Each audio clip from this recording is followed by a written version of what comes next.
Hi, if your legs hurt or feel achy, legs up the wall may be an answer for you. Legs up the wall is a yoga pose, but you don't have to be a practitioner or a yogi in order to do legs up the wall, which I'm going to demonstrate for you today. I'm Sana Karpalati. So legs up the wall is a restorative calming pose for the body, mind, and heart and spirit. So this a Sanskrit term is Viparita Karani. So legs up the wall you'll find that it is literally what it says. Your legs are up the wall where your head and torso rest on the floor. It's considered a very restorative pose, primarily because it returns stagnant fluids and cells and recirculates them back into the body. So when the legs are up the wall, it's also considered an inversion.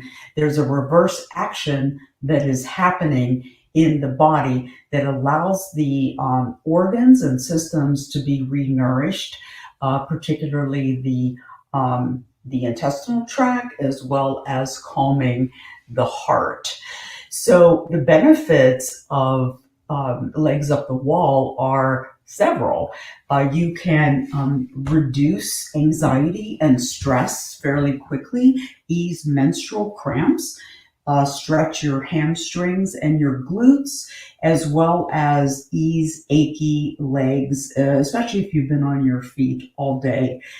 Sometimes I just prop my feet up the wall, the couch, even the headboard, which is a really good idea if you have difficulty getting up and down off of the floor. You can go to your bed and just swoop your legs up the headboard and you'll be nice and comfortable.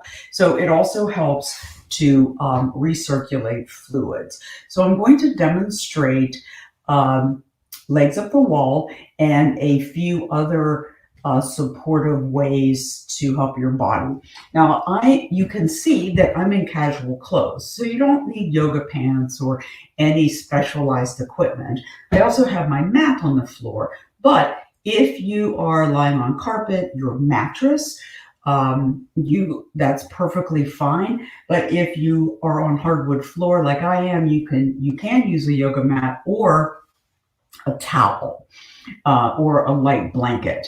Okay, if you want to support your head, you can put a thin pillow under your head. If you have low back pain, you can use a pillow under your hips as well.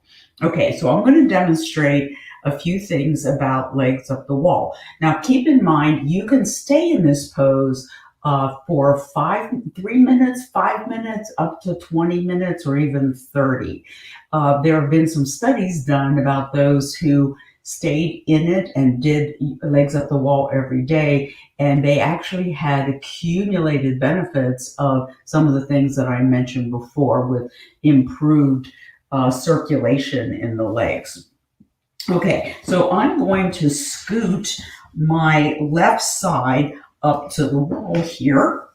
Okay, and I'm going to bring my hips as close as possible, and you can see that my arms are behind me.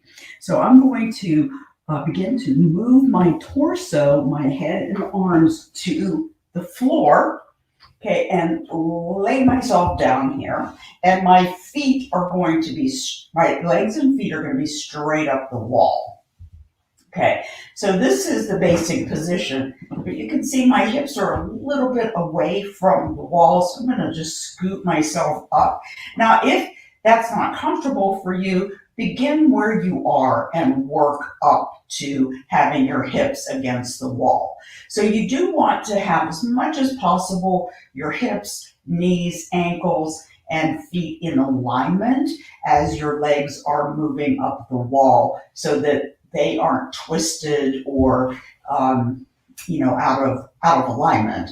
Okay, so while you're lying here, okay, you want to rest and allow the body to release to the floor and allow the wall to support your legs. I'm going to take these glasses off.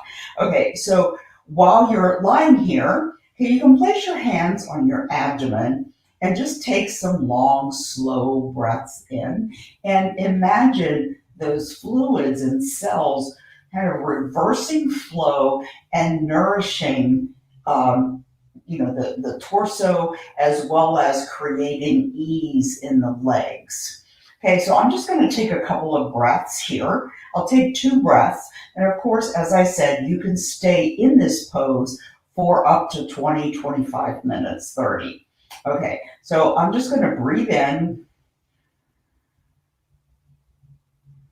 and exhale. And again, breathe in and exhale. This is a really good time for you to close your eyes, shut out the world, and recollect yourself. So you can also make some adjustments here. So if you want to extend your leg, one leg at a time down the wall for added stretch, you can do that. Okay, or hey, you can also open your legs into a V position to stretch out the hamstrings, the inner thigh, and even the back of the knee and the ankle joint, as well as the feet, if you keep the feet towards the body in a constricted way. So I'm going to bring my legs back up to standard legs up the wall. Now, if you want to deepen the stretch in the glutes and the hamstrings, you can also put a sandbag or bags of rice on your feet, okay, and allow that weight to kind of stretch up into the hamstrings. Okay, so now if you realize that this is too much for your back or your legs, place the soles of your feet on the wall, okay, and just slide down until your knees are bent where you can tolerate the position. Okay, it may be a little bit, but you can also bring them down a few inches and gradually just work yourself up into the standard legs up the wall.